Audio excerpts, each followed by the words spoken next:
Hello बच्चों, आपका स्वागत है हमारे YouTube चैनल में। कल हम लोगों ने पढ़ा था कि always first we write debit, then we write credit and thereafter we write narration. Every business transaction affect at least two account. If one account is debit, then other account must be credit. This system of recording transaction in the books of account is called double entry system. Now today we know how these transactions are recorded in the books of account, that is called journal. That is called journal. Journal is a book of original entry in which the transactions are recorded first of all. So journal is a book of account in which all the business transactions are recorded first of all. सबसे पहले किसी भी business transaction को किस में record करते हैं? Journal में। व्हेन टुक प्लेस, जैसे वो ट्रांजेक्शन होता है, then first of all this transaction is recorded in the books of account, that is called journal. Features of journal. Journal is a books of original entry in which transactions are recorded first of all when they took place। जैसे कोई transaction होता है, then first of all it is recorded in journal। सबसे पहले इसको हम लोग किस में रिकॉर्ड करते हैं? जर्नल में। Second, journal is a primary books of account in which all the business transactions are recorded first of all, and thereafter this transaction are transferred into ledger which is called principal books of account। मतलब सबसे पहले किसी भी transaction को किसमें record करते हैं? Journal में। और जर्नल के बाद that transactions are recorded in the principal books of account, that is called ledger. Third, a journal is a daily accounting record. मतलब जर्नल में हर ट्रांजैक्शन को recorded every day, per day, प्रतिदिन किसी भी ट्रांजैक्शन को किसमें रिकॉर्ड किया जाता है? जर्नल में। या हम लोग कह सकते हैं same day transactions are recorded in the books of journal. A journal transactions are recorded in a chronological order, that means date wise. मतलब पहले Jan 1, फिर Jan 2, Jan 3, Jan 4, Feb, March, इस तरह से date wise we recorded the transaction in the books of account. It maintains the identifier of each transaction and provide complete picture of the same in one entry. मतलब identify means every business transaction affect at least two account। तो हर transaction को ये identify करता है, it is debit और it is credit, and it is recorded both aspect in one entry, debit as well as credit. ये रहा journal transactions recorded both debit and credit aspects of a transaction according to double entry system of bookkeeping। Next, each transaction entry in the journal is followed by a brief explanation that is called narration। मतलब पहले हम लोग debit लिखते हैं, debit के बाद credit लिखते हैं, एंड क्रेडिट के बाद we given the brief clarification of each transaction, that is called narration। A single entry is capable of recording more than one transaction, that is called compound entry। It is learned by us further। इसको हम लोग बाद में पढ़ेंगे कि compound entry कैसे record करते हैं। तो these are the features of journal। सबसे पहला फीचर क्या था जर्नल का? पहले व्हाट इज जर्नल? तो journal is A original books of original entry in which transactions are recorded first of all when they took place।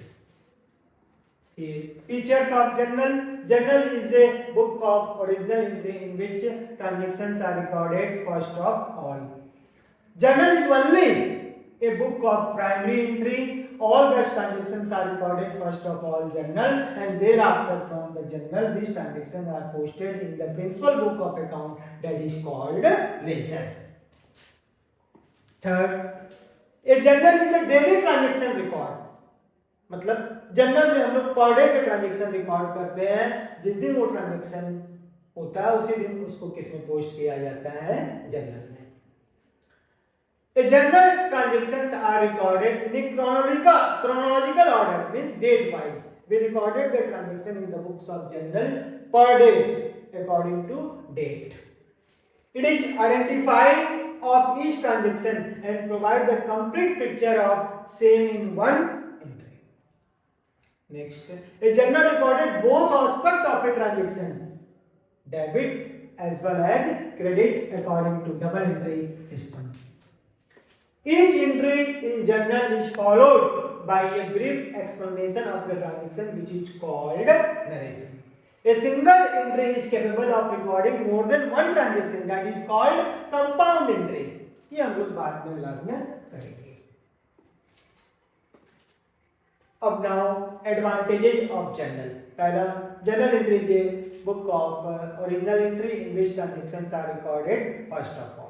Second, in the journal we recorded the transaction according to chronological order. It means date wise we recorded the transaction in books of journal entry. By analyzing each transaction, debit and credit aspect of journal is recorded in the books of account. Fourth, each entry in journal carries narration, that is brief clarification of transaction. Journal facilitate cross-checking of ledger account in case of a trial balance does not entry. ये हम लोग बाद में detail में देखेंगे कि first of all we recorded the transaction in the books of account, that is called journal. Journal से इसको किस में पोस्ट करते हैं, लेजर से, और लेजर से फिर किस में पोस्ट करते हैं, ट्रायल बैलेंस से. और अगर ट्रायल बैलेंस के दोनों तरफ का टोटल इक्वल नहीं होता तो ये क्रॉस चेक है कि जो जर्नल हमने किया वो सही है कि नहीं. Since entire transaction is recorded one place in the journal, the identify of each transaction is maintained on a permanent basis. मतलब जो ट्रांजैक्शन एक बार रिकॉर्ड हमने कर दिया वो परमानेंट, मतलब हमेशा के लिए हो गया, उसको बार बार रिकॉर्ड करने की जरूरत नहीं है. Once the transactions are recorded in journal, posting in the ledger as when convenient. पहले हम लोग किसी भी ट्रांजैक्शन को किस में रिकॉर्ड करते हैं, जर्नल से. जर्नल से उस ट्रांजैक्शन को किस में पोस्ट करते हैं, लेजर में, अपने कन्वीनियंट मतलब सुविधा के अनुसार, जैसे हमको सुविधा होती है. Limitation of journal. When the number of transactions are large, then it is not possible to record all the transactions in journal. For this purpose, we used subdivision of journal, that is called subsidiary books of journal. Many transactions are repetitive in nature, and all transactions are recorded in journal. It will involve debiting and crediting the same account's time, and again it will involve repetitive posting labor also. मतलब एक ही transaction को पहले journal में record करो, फिर journal से किस में रिकॉर्ड करो, लेजर से, जिसमें टाइम कंज्यूमिंग क्या होती है, ज्यादा होती है. In order to ascertain cash balance, everyday cash transactions are usually recorded in a separate book called cash book. Thus, cash transaction need not be recorded in journal. Cash balance जानने के लिए per day का हमको अलग से एक separate book open करना पड़ता है. इस सेपरेट बुक को हम लोग क्या करते हैं, कैश बुक करते हैं. इसलिए उस ट्रांजैक्शन को जर्नल में रिकॉर्ड करने की जरूरत नहीं होती, लेकिन फिर भी उस ट्रांजैक्शन को हम लोग जर्नल में रिकॉर्ड करते हैं, क्योंकि जर्नल में किसी भी ट्रांजैक्शन को रिकॉर्ड करने से हम कैश का बैलेंस पर डे का मालूम नहीं कर सकते हैं. The journal does not provide the required information on prompt basis. Journal केवल ट्रांजैक्शंस के रिकॉर्ड को दिखाता है, इससे हमको कोई भी इंफॉर्मेशन तुरंत नहीं मिलती जब तक कि हम लेजर और ट्रायल बैलेंस प्रिपेयर नहीं करते.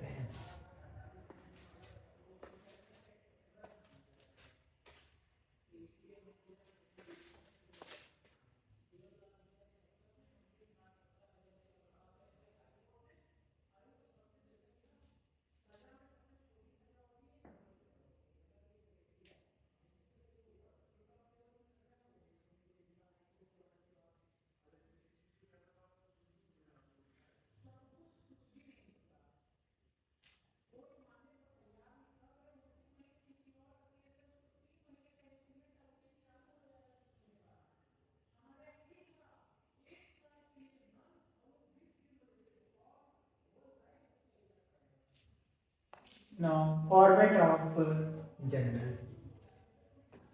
There are 5 columns in journal.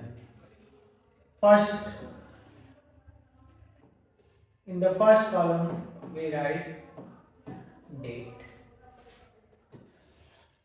Second column. In the second column we recorded particulars. Third column, that is ledger folio. Fourth column, amount, debit. Fifth column, amount, credit. These are the 5 columns of journal entry. This is called journal entries. We prepare 5 columns for recording journal entries in the books of account. First column, date. In this column, the date of transaction is recorded. In the first we write,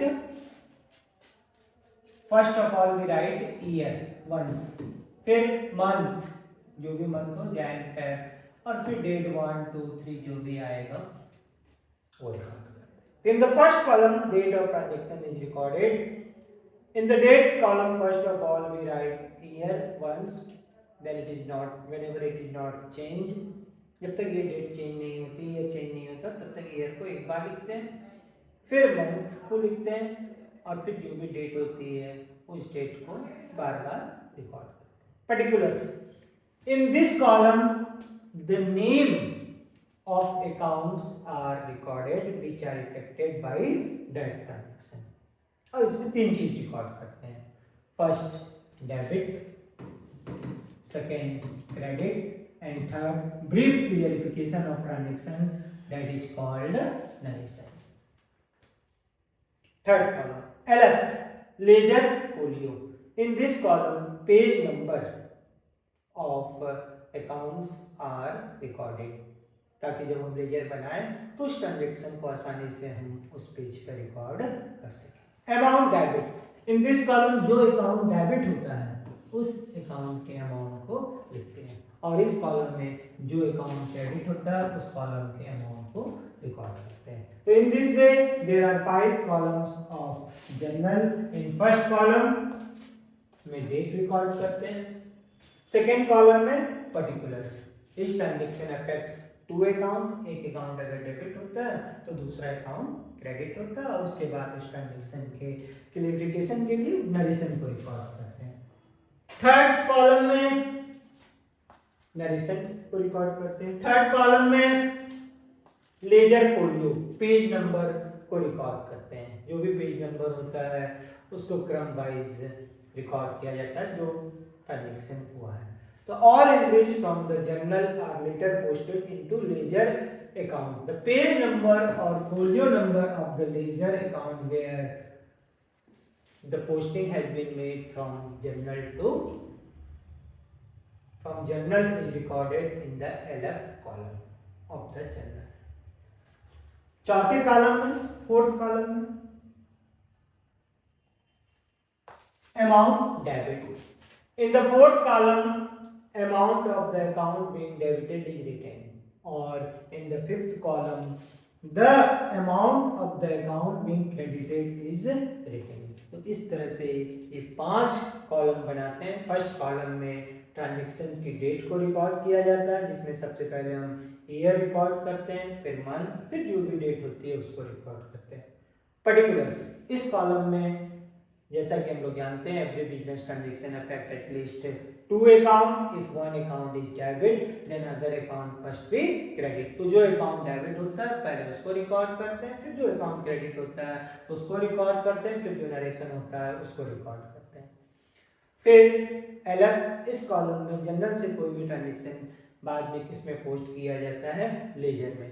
तो इसमें ledger folio, LF means ledger folio और page number को record किया जाता है। Fifth column में amount debit. In the fourth column the amount of the transaction being debited is written, और in the fifth column the amount of the transaction being credited is written. तो ये 5 column general entry बनाने के लिए हम लोग करते हैं। अब कैसे किसी भी ट्रांजेक्शन्स को हम लोग जर्नल में रिकॉर्ड करते हैं ये हम यहाँ से देखेंगे। जैसा कि हम लोग पहले ही बात कर चुके हैं कि there are 5 columns in journal. Journal में कितने कॉलम्स होते हैं? 5।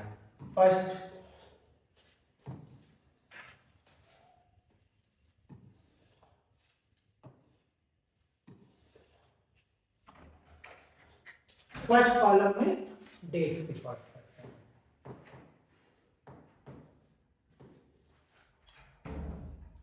सेकेंड कॉलम में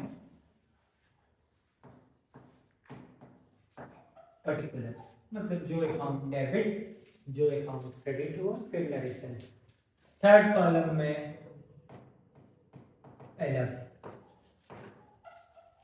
फोर्थ कॉलम में अमाउंट डेबिट, और फिफ्थ कॉलम में amount credit. This is the sign of this is called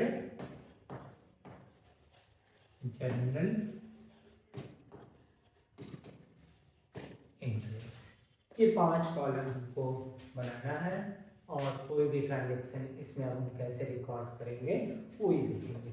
for example number 1, date है 2014 Jan 1st, cash paid to Ashok ₹1000। ये हमारा ट्रांजेक्शन है। दूसरा Jan 2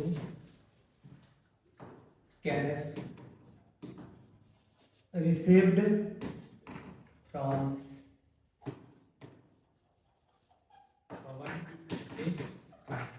मान लो ये 2 ट्रांजेक्शन है और इसको हमको जर्नल में रिकॉर्ड करना है। डेट है 2014 Jan 1st Jan 2nd। अब ये देखा जाए ये ट्रांजेक्शन जर्नल में कैसे रिकॉर्ड होगा। सबसे पहले हम लोग ये कॉलम 5 कॉलम बनाएंगे। हमेशा जर्नल में 5 कॉलम बनाए जाते हैं। पहले डेट में ईयर लिखेंगे। ईयर क्या था? 2014। फिर हम लोग डेट को रिकॉर्ड करते हैं। डेट क्या है? Jan 1st। तो डेट वाले कॉलम में क्या लिख देंगे? Jan 1st। अब ये देखा जाए कि क्या डेबिट होगा और क्या क्रेडिट होगा। जैसे कैश पेड टू अशोक, मतलब अशोक को कैश पेड किए। पेड का मतलब होता है देना, cash given to Ashok, Ashok को कैश दिए। तो कैश हमारे पास से जा रहा है, cash goes out from the business. और कल हमने देखा था रियल अकाउंट का rule, what are the things comes in the business debit and what are the things goes out from business credit. Cash गया तो कैश को क्या करेंगे? क्रेडिट करेंगे। अशोक को दिए तो अशोक रिसीवर हुआ, और रिसीवर को क्या करते हैं? डेबिट करते हैं। तो अशोक डेबिट होगा और कैश क्रेडिट होगा। जैसा कि जनरल का रूल है कि always first we write debit, हमेशा पहले किसको लिखते हैं? डेबिट को, और फिर किसको लिखते हैं? क्रेडिट को। डेबिट के लिए क्या लिखते हैं? DR, और क्रेडिट के लिए कल हमने बताया था क्या लिखते हैं? टू, और फिर clarification of transaction that is called narration को रिकॉर्ड करते हैं। एक और चीज हम लोग बताए थे कि पर्सन के, नेचुरल पर्सन के नाम के आगे अकाउंट वर्ड यूज नहीं करते, और अगर करना भी है तो फिर उसके लिए अपोस्ट्रोफी एस लगा के अकाउंट वर्ड यूज कर सकते हैं। दोनों ही चाहिए, चाहे अकाउंट वर्ड लगाएं और चाहे अकाउंट वर्ड ना लगाएं। तो पहले ईयर लिखें, फिर डेट लिखें। अब जो डेबिट होगा, डेबिट कौन हो रहा है इसमें? अशोक। क्या लिखेंगे? अशोक। इसके आगे काम तो लगाएंगे नहीं, और डेबिट जो लिखेंगे वो सबसे लास्ट में जहां पे कॉलम खत्म हो रहा है, अशोक डेबिट। अब जो भी इसका अमाउंट है, जो भी इसका अमाउंट है उसको रिकॉर्ड करेंगे। अमाउंट कितना है? 1000। तो इसके सामने डेबिट है ये, तो इसके सामने कितना लिख देंगे 1000। अब क्रेडिट किसको करना है, कैश को, कैश जा रहा है, सबको कैश दिए तो फोर्थ लेटर से, 3 को छोड़ के फोर्थ लेटर से क्या लिखेंगे, पहले 2। किसको क्रेडिट करना है, कैश, फिर उसके बाद क्या लिखते हैं, अकाउंट। अब ये क्रेडिट है तो इसका अमाउंट किस कॉलम में लिखेंगे, क्रेडिट में। अशोक डेबिट था तो इसका अमाउंट किस कॉलम में लिखेंगे, डेबिट में। कैश क्रेडिट है तो इसका अमाउंट किस कॉलम में लिखेंगे, क्रेडिट में। फिर नरेशन, बीइंग क्या दिए, कैश पेड टू अशोक, ये कंप्लीट हो गया। फिर यहां से यहां तक हम लोग लाइन खींचते हैं, ये ट्रांजेक्शन कंप्लीट हो गया। तो पहले ऑलवेज किसको लिखते हैं, डेबिट को, फिर किसको लिखते हैं, क्रेडिट को, फिर क्या लिखते हैं, नरेशन। डेबिट के लिए क्या लिखेंगे, डीआर, कल ये बताया। क्रेडिट के लिए क्या लिखेंगे, 2, और फिर नरेशन जो लिखते हैं वो किसमें लिखते हैं, ब्रैकेट में। ये अशोक डेबिट है तो इसका अमाउंट किस कॉलम में लिखें, डेबिट में। कैश क्रेडिट है तो इसका अमाउंट किस कॉलम में लिखें, क्रेडिट में। तो जो डेबिट होता है उसका अमाउंट डेबिट वाले कॉलम में रिकॉर्ड करते हैं, और जो क्रेडिट होता है उसका अमाउंट क्रेडिट वाले कॉलम में रिकॉर्ड करते हैं। दूसरा क्या था, cash received from Pavan. Date कितना है इसमें, Jan 2। तो पहले ईयर एक ही बार लिखेंगे, बार-बार लिखने की जरूरत नहीं। डेट चेंज हुआ है तो इसमें ऐसे कॉलम दे करके भी क्या लिख सकते हैं, Jan 2। क्या है, cash received from Ashok, cash Ashok से रिसीव हुआ, पवन कैश रिसीव्ड फ्रॉम पवन। तो हमारे पास क्या आया, कैश। जो आता है उसको क्या करते हैं, डेबिट। कैश रिसीव्ड फ्रॉम पवन मतलब पवन हमको कैश, पवन से हमको कैश मिल रहा है तो पवन हमको कैश दे रहा है। पवन कौन है, गिवर, और गिवर को क्या करते हैं, क्रेडिट। कैश आया तो कैश को डेबिट, पवन गिवर है, पवन को क्रेडिट। तो ऑलवेज फर्स्ट सबसे पहले किसको लिखते हैं, डेबिट को। तो क्या लिखेंगे सबसे पहले, कैश, उसके आगे अकाउंट, और डेबिट कहां पे लिखते हैं, सबसे लास्ट में जहां पे कॉलम खत्म हो रहा है। और फिर जो भी अमाउंट है वो रिकॉर्ड करेंगे। कितना अमाउंट है, 5000। फिर फोर्थ लेटर से 1 2 3 को छोड़ के 2 पवन, इसके आगे अकाउंट नहीं लगाते क्योंकि नेचुरल पर्सन के नाम पे आ रहा है, अकाउंट वर्ड यूज नहीं करते। ये क्रेडिट है तो इसका अमाउंट किस में लिखेंगे, क्रेडिट में। अब इसके बाद नरेशन लिखेंगे। नरेशन में क्या लिखेंगे, बीइंग कैश रिसीव्ड फ्रॉम पवन। तो इस तरह से we recorded the transaction in the journal according to chronological order, means date wise her transaction को इसी के नीचे 1 by 1 लिखते जाएंगे। जब एक ट्रांजेक्शन कंप्लीट हो जाएगा तो पर्टिकुलर से पर्टिकुलर तक केवल लाइन खींच देते हैं, वो कंप्लीट हो गया, मतलब उसके बाद उसमें कुछ भी और नहीं लिखना है। लाइन पूरे में नहीं खींचना है, लाइन जो खींचते हैं वो केवल कहाँ से कहाँ तक खींचते हैं, पर्टिकुलर से लेकर के पर्टिकुलर्स तक लिखते हैं। अब इसके बाद आगे बढ़ने हैं, और आगे बढ़ने के लिए हम एक और चीज के बारे में जानेंगे, तब फिर आगे रियल अकाउंट का और समझ में आएगा। गुड्स, एक होता है गुड और एक होता है गुड्स। गुड्स मतलब तो अच्छा है, गुड्स मतलब यहां पर है commodity, anything in which A merchant deals or anything which is purchased or sold by a merchant, that thing is called goods। मतलब एक मर्चेंट जिस चीज को परचेज और सेल करता है, या एक मर्चेंट जिस चीज में डील करता है, that thing is called goods। और ये कुछ भी हो सकता है, it is depend upon the merchant in which thing he is dealing। For example, if a cloth merchant, so he is purchased and sold cloth, he deals in cloth। A furniture merchant deals in furniture, he purchased and sold furniture। A stationery merchant deals in stationery, he purchased and sold stationery। तो anything in which a merchant deals or anything which is purchased or sold by a merchant, that thing is called goods. For example, cloth, stationery, furniture, it may be anything. Simply we can say the things which is purchased or sold by a merchant, that thing is called goods. Goods account are classified into 4 parts.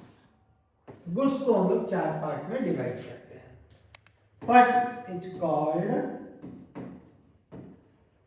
Purchase, second one is called sales, third one is called purchase return, and fourth one is called sales. अब goods से कैसे पता चलेगा? How can we know goods is purchased, goods is sold, goods is returned to supplier, or goods is returned by customer?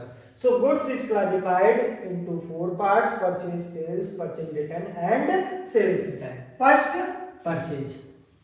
When the goods is purchased by a merchant, yeah, anything in which a merchant deals, if this thing is purchased by a merchant, then this thing is called purchase. For example, if a furniture merchant he purchase furniture, then furniture is called purchases. मतलब जिस चीज में एक merchant deal करता है, अगर वो इस गुड्स को परचेज करता है तो उस गुड्स को हम लोग क्या कहते हैं? परचेजेज करते हैं. और गुड्स के प्लेस पे क्या वर्ड यूज करते हैं? Purchases. When the goods is sold, goods is called sales, and in the place of goods we use the word sales. Purchase return. The goods which is purchased by a merchant, if this goods is returned by the merchant to the supplier, then this goods is called purchase return. And fourth, sales return. The goods in which a merchant deals, if this goods is returned by the customer to the merchant, then this goods is called sales return. So these are the 4 parts of goods: purchase, sales, purchase return, and sales return. When the goods is purchased by a merchant, the goods in which a merchant deals, if this goods is purchased by the merchant, this is called purchases. Sales, when the goods is sold by a merchant, then goods is called sales. When the goods is returned by the merchant to the supplier, this is called purchase return. Or when the goods is returned by the customer to the merchant, this goods is called sales return. So these are the 4 parts of goods account: purchase, sales, purchase return, and sales return.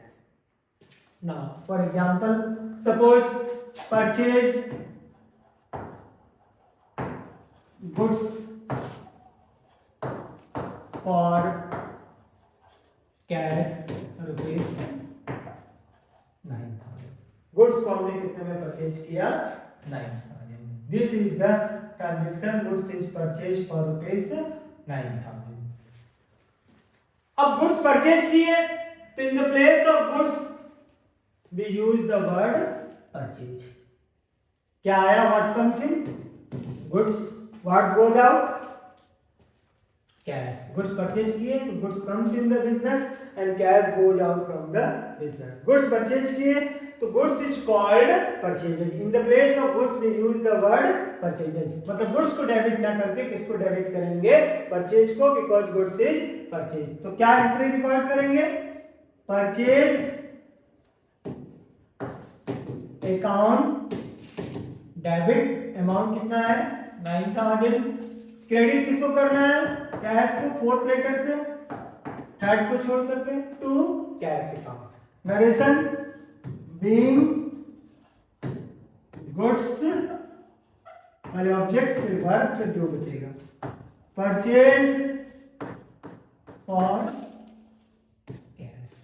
तो in this way we recorded in the place of goods we use the word purchases. Next, sold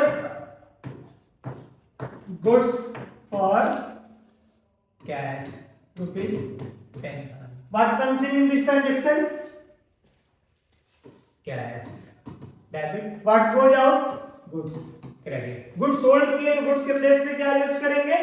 Sales. When the goods is sold, it is called sales. In the place of goods we use the word sales. Cash comes in, so cash debit, and always first we write debit means cash account debit, amount कितना है 10,000। From the fourth letter, third को छोड़ करके क्या लिखेंगे goods के place पे, to sales account.